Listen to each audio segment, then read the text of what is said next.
అందరికీ సంక్రాంతి శుభాకాంక్షలు. చూసారా ఎంత క్రౌడ్ ఉందో, కనీసం నన్ను మాట్లాడనివ్వట్లేదు.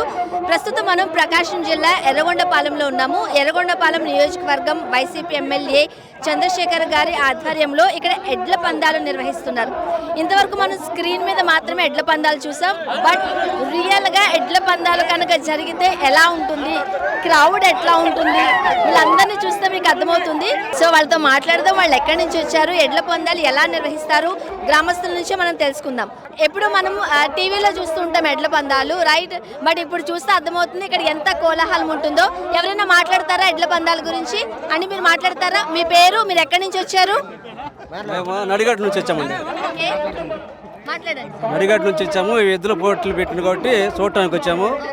ఈ ఎర్రగొండపాలెంకి తాడిపత్రి చంద్రశేఖర్ గారు వచ్చినాక అందరినీ కలుపుకొని పోతున్నాడు. ఈ ఏరియాకు ఏ ఆపద వచ్చినా ఆయన ముందుండి సహకరిస్తున్నాడు.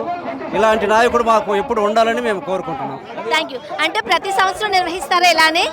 ఎవ్రీ ఇయర్ ఇలానే కండక్ట్ చేస్తూ ఉంటారా? నియోజకవర్గం పుట్టినాక ఇప్పుడే నియోజకవర్గం ఏర్పడ్డాక ఫస్ట్ టైం ఇది ఎమ్మెల్యే తాడిపత్రి చంద్రశేఖరరావు గారి పోటీలు పెట్టింది. ఏ నాయకుడు ఇప్పటికి పెట్టలే. సార్కి ఇబ్బంది లేదు. ఈ తడ 50,000 మెజార్టీ గెలుస్తాడు. సో పండుగ వాతావరణం అంతా ఇక్కడే కనిపిస్తుంది. సో ఇంట్లో పండుగ అంతా పక్కన పెట్టి ఇక్కడికి వచ్చి సెలబ్రేట్ చేసుకుంటున్నారు. ఏం చెప్తారు మీరు ఎడ్ల పందాలకు సంబంధించి, పోటీకి సంబంధించి? మొదటిగా మా యొక్క వైఎస్ఆర్ పార్టీ జగనన్నకి మా యొక్క సంక్రాంతి శుభాకాంక్షలు. ఎర్రగొండపాలెం నియోజకవర్గంలో మా యొక్క చంద్రశేఖర్ గారు స్థాపించిన ఎడ్ల పందాలలో రాష్ట్ర స్థాయి దేశానికి ఒక తలమానిక మంచి ఒక హీరో లెక్కలు పెట్టాడు. ఎప్పుడు కూడా ఎర్రగొండపాలెంలో నియోజకవర్గం పెట్టలేదు కనుక ఈసారి ముగ్గులు పోటీలు, తర్వాత వచ్చేసి నేషనల్ అవార్డుకి రావాలని చెప్పేసి మా యొక్క చంద్రశేఖర్ గారు మరలా ఇదే నియోజకవర్గంలో మరలా మాకు చంద్రశేఖరే కావాలి, లక్ష్యం ఏదో గెలుస్తాడు, మరలా జగనన్న మాత్రం ముఖ్యమంత్రి కావాలి. ఇది మాకు ఆశయము, మా కోరిక. మా ఎర్రగొండపాలెంకి మంచి పేరుంది వైఎస్ పార్టీ. ఇక్కడ మా మండల అధ్యక్షుడు విజయభాస్కర్ కానీ, తర్వాత వచ్చేసి మూతిరెడ్డి కానీ, ఓబుల్ రెడ్డి కానీ, ప్రతి ఒక్కరూ మా యొక్క నియోజకవర్గానికి మంచి పట్టుకలిగినటువంటి పట్టు కొమ్మలుగా ఉన్నారు కనుక మా యొక్క నియోజకవర్గంలో చంద్రశేఖర్ సార్ మరలా రావాలి, మరలా గెలవాలి, లక్ష మెజార్టీతో గెలుస్తాడు. ఇది మా యొక్క నియోజకవర్గం కోరిక. నిజంగా దేవుడు. సో ఇప్పుడు చంద్రశేఖర్ గారు ఈ నియోజకవర్గంలో ఎన్నికైన తర్వాత మొట్టమొదటిగా నిర్వహిస్తున్న పోటీలు ఇవి. బట్ స్టేట్లో అయితే మాత్రము అధికారంలో టీడీపీ పార్టీ ఉంది కాబట్టి ఇక్కడ నియోజకవర్గంలో పనులు ఎలా జరుగుతున్నాయి, చంద్రశేఖర్ గారు ఏం చేస్తున్నారు, ఏం చెప్తారు మీరు? అధికారం లేదుగా మేడం, ఏం చేస్తారు మేడం? అందరినీ కలుపుకొని పోతున్నాడు ఎమ్మెల్యే గారు. మేడం, అధికారం లేకపోయినా ప్రజెంట్ ఉన్న సిచ్యువేషన్లో అయితే తాడిపత్రి చంద్రశేఖర్ అనే ఒక వ్యక్తి సారుగా వచ్చాడు. మాకు గత 15 సంవత్సరాల నుంచి ఇక్కడ పులివెందుల్లో నుంచి ఎక్కడ తిరిగి వేరగానే ఉన్నది చేస్తున్నాడు మేడం సార్. ఇప్పటికైతే సారు చాలా మంచి వ్యక్తిగా, మంచి గుణం ఉన్నవాడు. ప్రజెంట్ ఇక్కడ 15 సంవత్సరాల నుంచి వచ్చిపోతున్నారు ఎమ్మెల్యేలు. ఇంత నీట్గా, ఇంత బెట్టగా ఇప్పటికీ పెట్టలేదు ఈ ఎడ్ల పందాలు కానీ ఏదైనా. సారు చాలా మంచిగా చేసిండు, రాష్ట్ర స్థాయిగా పెట్టాడు. ప్లస్ ఇంకొకటి ఆడవాళ్ళకు కొత్త నుగ్గులు పోటీలు పెట్టాడు. అన్నీ బాగా ఇప్పుడు ఈ వచ్చిన ముగ్గురు ఎమ్మెల్యేల కన్నా నీట్గా చేశాడు. ఒకవేళ సపోజ్గా తాడిపత్రి చంద్రశేఖర్ కానీ మళ్ళీ మా ఎర్రపాలెం ఎమ్మెల్యే కానీ పిలిచారంటే జగన్ కానీ ఒకటే మాట్లాడతాం, నెక్స్ట్ మంత్రి పదవి వేయాలని కోరుకుంటున్నాం మేము ఎర్రపాలెం ప్రజలు మొత్తానికి. ఇక్కడ చిన్న పెద్ద తేడా లేదు. మనం చూడొచ్చు, చిన్నపిల్లల దగ్గర నుంచి 60 ఏళ్ల వృద్ధుల దాకా ఉన్నారు. సో ఫస్ట్ టైం నిర్వహిస్తున్నారు కాబట్టి, కండక్ట్ చేస్తున్నారు కాబట్టి ఏర్పాట్లు ఎలా ఉన్నాయండి? చాలా అద్భుతంగా మధ్యాహ్నం భోజనము, సాయంత్రం మొత్తం ఫ్రీ మేడం. భలే బ్రహ్మాండంగా పెడుతుర్రు. ఈసారి కానీ మాకు మళ్ళీ చంద్రశేఖరే రావాలని మేము మా ఎర్రగొండపాలెం మండలంలో మాకు కోరుకుంటున్నాం. మీ పేరు? వెంకటరమణ. ఎక్కడి నుంచి వచ్చారు? ఎర్రగొండపాలెం నుంచి వచ్చారు. సో చంద్రశేఖర్ గారు ఎన్నికైన తర్వాత మొట్టమొదటిగా నిర్వహిస్తున్న ఎడ్ల పందాలు, ముఖ్యంగా మహిళల కోసం ముగ్గుల పోటీలు కూడా నిర్వహిస్తున్నారు. ఏం చెప్తారు? మంచిగా చేస్తారు అని చెబుతున్నాం. ముగ్గుల పోటీలో మీరు పార్టిసిపేట్ చేస్తున్నారా?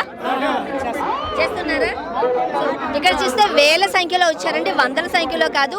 సో ఇంకా మరికొంతమంది గ్రామస్తులు ఉన్నారు, వాళ్ళతో కూడా మాట్లాడదాం. సుబ్బారెడ్డి గారు ఇంతకు ముందు నుంచి చాలా ఉత్సాహంగా ఉన్నారు మాట్లాడడానికి, ఆయనతో మాట్లాడదాం. నమస్తే అండి సుబ్బారెడ్డి గారు, ఎక్కడి నుంచి వచ్చారు మీరు? గొబ్బూరు మేడం. గొబ్బూరు ఈ పక్కనేనా? పక్కనే మేడం. ఓకే. సో చంద్రశేఖర్ గారు విన్ అయిన తర్వాత మొట్టమొదటిగా నిర్వహిస్తున్న ఎడ్ల పందాలను మేము విన్నాము, మీరేం చెప్తారు? సార్ బాగానే చేస్తున్నాడు మేడం. ఎద్దుల పందాలు ఇంతవరకు నా ముగ్గురు ఎమ్మెల్యేలు ఉన్నారు ఇక్కడ జిల్లాలో, ఏ ఎమ్మెల్యే చేయలేదు మేడం ఇంతవరకు. ఫస్ట్ సార్ చంద్రశేఖర్ సార్ గారు ఎద్దుల పందాలు చేయడం 4 రోజులు. ఎంతమంది జనం వస్తున్నారంటే వైఎస్ఆర్సీపీ అభిమానులు వీళ్ళు, జగన్మోహన్ రెడ్డి అన్న అభిమానులు మేడం వీళ్ళు. ఎలక్షన్ బాబు ఉన్నాడు, ఎందుకు పనికిరాడు ఆయన? ముఖ్యంగా 150 ఎడ్లు వచ్చాయని వింటున్నాము. ఓకే, రాష్ట్రంలోని అన్ని జిల్లాల నుంచి వచ్చాయి, అన్ని ప్రాంతాల నుంచి వచ్చాయి, ఏం చెప్తారు మీరు? సంతోషం మేడం, వచ్చినట్టు మనకు సంతోషమే కదా మన జిల్లాకి. ప్రస్తుతం మనతో గోరంట్ల మాధవ్ గారు ఉన్నారు, మాట్లాడదాము. నమస్తే అండి. నమస్కారం సార్, ఎర్రగొండపాలెం నియోజకవర్గంలో చంద్రశేఖర్ గారు ఫస్ట్ టైం నిర్వహిస్తున్న ఎడ్ల పందాలు ఇవి. సో మనం ఇక్కడ చూస్తున్నాం, గ్రామం అంతా ఎక్కడ ఉందేమో అని. పండగ వాతావరణం అంతా ఇళ్లలో కాదు, మనకి ఎక్కడే చూస్తున్నాం, ఏం చెప్తారు మీరు? నో డౌట్ ఈ కార్యక్రమానికి కర్త కర్మ క్రియ అయినటువంటి చంద్రశేఖర్ గారు యావత్తు రాష్ట్రం యొక్క దృష్టిని ఆకర్షించినాడనటంలో ఎలాంటి సందేహం లేదు. అదేవిధంగా రైతు రాజుగా, వ్యవసాయం పండగగా ఉండాలి, ఎద్దేడిస్తే వ్యవసాయం బాగుపడదు, రైతేడితే ఈ రాష్ట్రం బాగుపడదు అన్న సిద్ధాంతంతో వైఎస్ఆర్ కాంగ్రెస్ పార్టీ ముందుకు పోతూ ఉంది. అదేవిధంగా ఆ రకమైన ఉద్దేశంతోనే, సిద్ధాంతంతోనే ఈ కార్యక్రమాన్ని నిర్వహించడం, దీనికి ప్రజలు వేలాది మందిగా తరలి వచ్చి దీన్ని ఆస్వాదించడం కూడా చాలా సంతోషంగా ఉంది. యావత్తు రాష్ట్రం కూడా దీని వైపు చూస్తూ ఉంది అనడంలో ఎలాంటి సందేహం లేదు. అంటే రైతులకున్న ప్రాధాన్యత మనకు తెలిసిందే. ఒక దేశం బాగుపడాలన్నా, ఒక రాష్ట్రం సుభిక్షంగా ఉండాలన్నా రైతే రాజు అంటాం. బట్ ఈరోజు రాష్ట్రంలో ఉన్న రైతుల పరిస్థితి అన్నా కూడా దుస్థితి అనడం మంచిదేమో. అనేక రకాలుగా ఇబ్బందులు పడుతున్నారు, సరైన ఎరువులు లేవు, పంటకు సరైన గిట్టుబాటు ధర రావడం లేదు, ఏం చెప్తారు? ఎస్, మనం గమనిస్తే గత జగన్మోహన్ రెడ్డి గారు ముఖ్యమంత్రిగా ఉన్నప్పుడు ఇతనం వేసేటప్పుడు కానీ, కోతకు వచ్చినప్పుడు కానీ, ఆ కోతకు వచ్చిన పైర మార్కెట్కు పోయే వరకు అంతా తానై రైతు భరోసా కేంద్రాలను పెట్టి, అదేవిధంగా అన్ని రకాలుగా రైతును ఆదుకున్న ప్రభుత్వం గత ప్రభుత్వం అయితే, ఇప్పుడు మామిడికి రేట్ లేదు, వరికి రేట్ లేదు, అరటికి రేట్ లేదు, రైతులు ఆత్మహత్యనే శరణ్యమన్న భావనతో ఉన్నారు. ఇది ఈ సమాజానికి మంచిది కాదు. ఇప్పటికైనా చంద్రబాబు నాయుడు కళ్ళు తెరవాలి, రైతుల పట్ల సానుకూలంగా స్పందించాలని ఈ సందర్భంగా తెలియజేస్తున్నాను. ముఖ్యంగా యూరియా కొరతతో రైతులు పడుతున్న కష్టాలు మనం చూస్తూనే ఉన్నాం. రోడ్లపైకి రైతులు వస్తున్నారు, టమాటా రైతులు మనం చూసాం, మొన్నటికి మనం చూసాం ఎండుమిర్చి రైతులు కూడా మనం ఎంత ఇబ్బందులు పడుతున్నారు, రోడ్ల మీదకి వస్తున్నారు. అన్నదాత సుఖీభవ అని ఆశీర్వదిస్తున్నా మనమే, అన్నదాతకు సరైన న్యాయం చేస్తున్నామా, ఏమంటారు?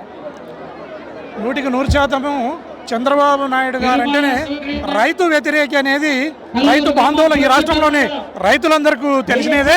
రైతుకు ఏమాత్రం ప్రోత్సాహం లేదు. ఇప్పటికైనా కళ్ళు తెరిచి చంద్రబాబు నాయుడు రైతులను ప్రోత్సహించాలి, రైతులకు అండగా ఈ ప్రభుత్వం నిలబడాలని కోరుకుంటున్నాను. ముఖ్యంగా రాష్ట్రం ఏర్పడి 18 నెలలు అవుతుంది. ఈ టైంలోనే రాష్ట్ర వ్యాప్తంగా కూడా టీడీపీ గవర్నమెంట్కి సంబంధించి కూటమి ప్రభుత్వానికి వ్యతిరేకత మొదలైంది అంటున్నారు.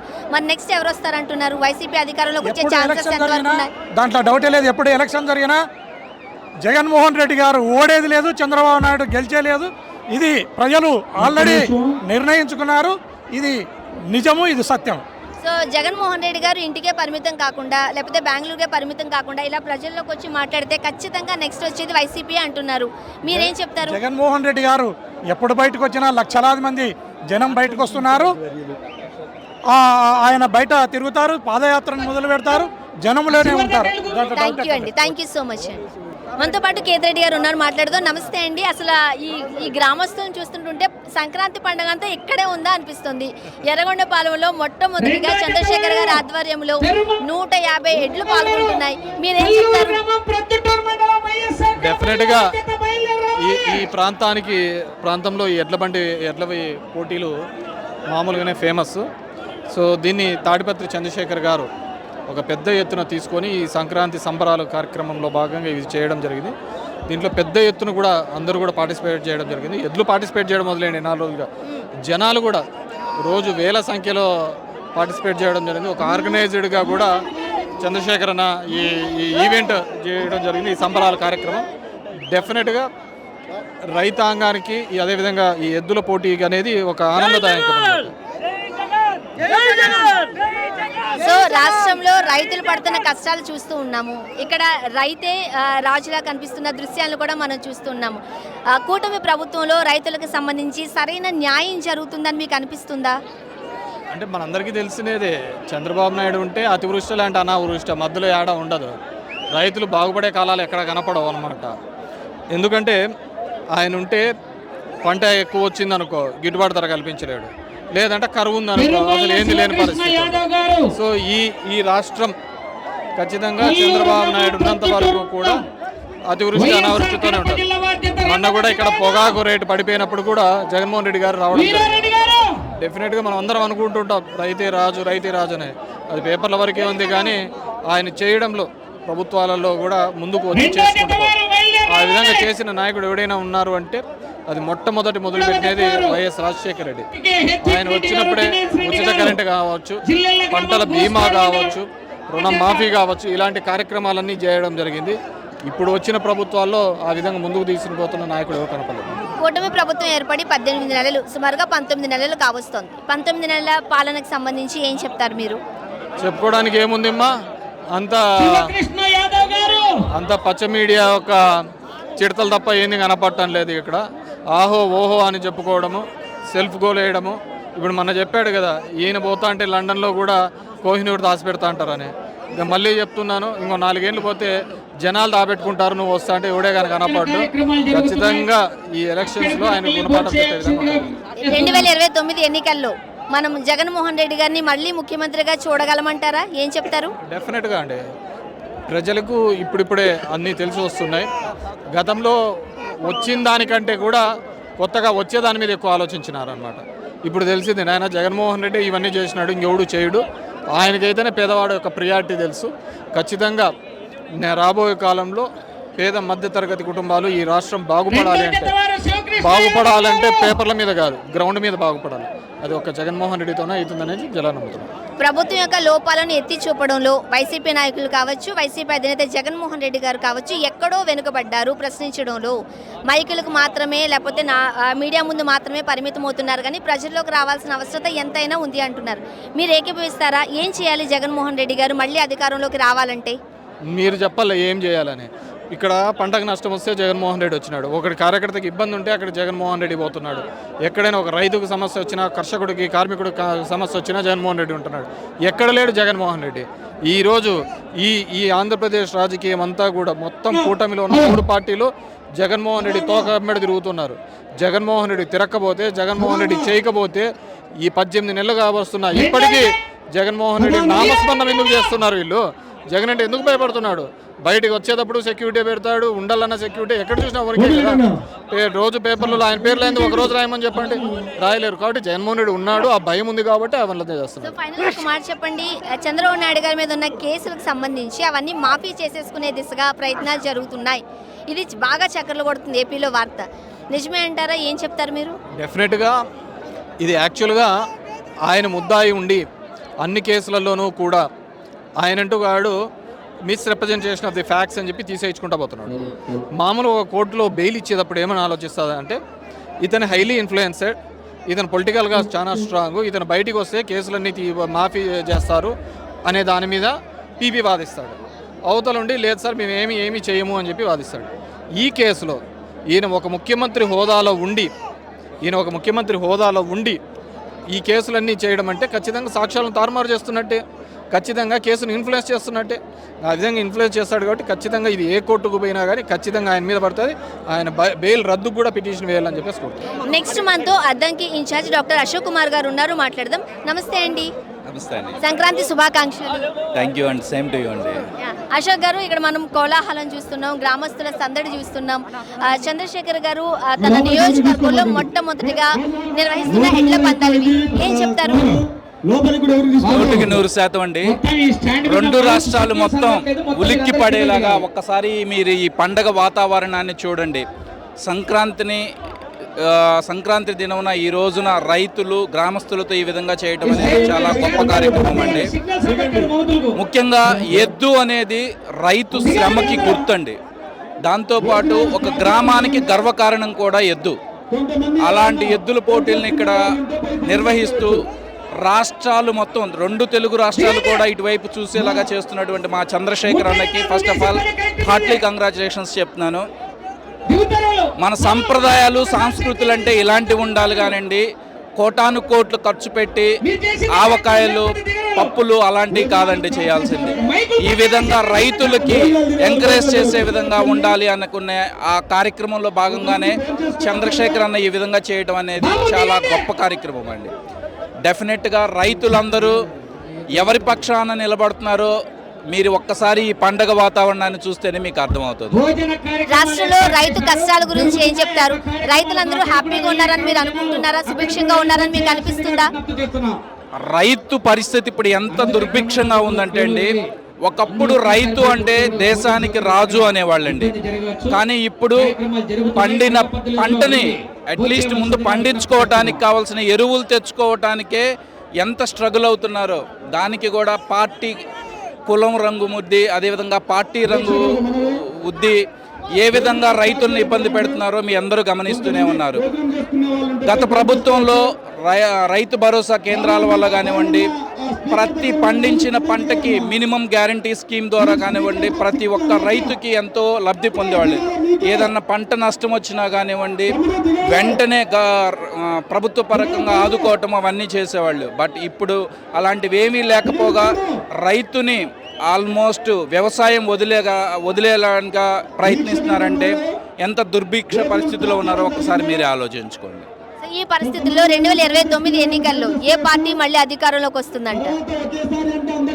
మాకైతే ఒకటేనండి, ఎవరు అధికారంలోకి వస్తారు అనేది పక్కన పెట్టేసేసాం. మేము ఎప్పుడో ఎవరు బీఫామ్ తెచ్చుకుంటారు అనే మేము ఆలోచిస్తున్నామండి. ఎందుకంటే బీఫామ్ తెచ్చుకుంటే చాలు 100% ఈసారి గొడవ కొట్లాటలు పోటీ అనేది బీఫామ్ తెచ్చుకోవడంలోనే ఉంటుంది కానీ గెలుపులో ఉండదండి 100కు 100%. సో జగన్మోహన్ రెడ్డి గారు మళ్ళీ అధికారంలోకి రావడానికి కోసం మీరంతా ఏం చేయబోతున్నారు ఆయన వెనకుండి? జగన్మోహన్ రెడ్డి గారు ఏం చెప్తే అది చేయడానికి మేము అందరం సిద్ధంగా ఉన్నామండి. నాతో పాటు ప్రతి ఒక్క కార్యకర్త కూడా జగన్మోహన్ రెడ్డి గారిని మళ్ళీ ఎంత త్వరగా సీఎంగా చూస్తామా అనేదే మేము వెయిట్ చేస్తాము. థ్యాంక్ యూ సో మచ్ అండి. ప్రస్తుతం మనతో పాటు ఉన్నారు YCP IT wing state president Sunil Reddy గారు. నమస్తే అండి సునీల్ గారు. నమస్తే అమ్మా. సంక్రాంతి శుభాకాంక్షలు. మీకు కూడా అమ్మా సంక్రాంతి శుభాకాంక్షలు. ప్రతి ఒక్కరికి సంక్రాంతి శుభాకాంక్షలు. Thank you so much. ఎర్రగొండపాలెంలో ఉన్నాం మనమంతా, ఎడ్ల పందాలు చూస్తున్నాం. సాధారణంగా దగ్గర నుంచి ఎడ్ల పందాలు చూడడం నాకైతే ఇదే మొదటిసారి. అఫ్కోర్స్ మీరు చాలాసార్లు పార్టిసిపేట్ చేస్తూ ఉండొచ్చు. సుమారుగా అంటే ఈ పక్క జిల్లాలన్నీ కూడా ఇక్కడే ఉన్నాయా అనిపిస్తుందండి నాకు. వేల సంఖ్యలో ఉన్నారు ఇక్కడ, లక్షలు కూడా ఉండొచ్చేమో. ఏం చెప్తారు? నిజం చెప్పాలంటే నేను కూడా ఫస్ట్ టైం చూస్తున్నానండి ఇట్లాంటి పోటీలు. అయితే ఇంత పెద్ద కార్యక్రమాన్ని అంటే ఇప్పుడు చూస్తే నిన్న మొన్న ఒక 3 రోజులుగా ఎక్కడ సోషల్ మీడియా అవెన్యూస్ ఎక్కడ పట్టినా సరే ఎడ్ల పందాల గురించే మాట్లాడుతున్నారు. రీల్స్ కూడా ఇవే జరుగుతూ ఉన్నాయి. కాబట్టి ఈ కార్యక్రమాన్ని నిర్వహించిన చంద్రశేఖర్ అన్నకు చాలా ధన్యవాదాలు.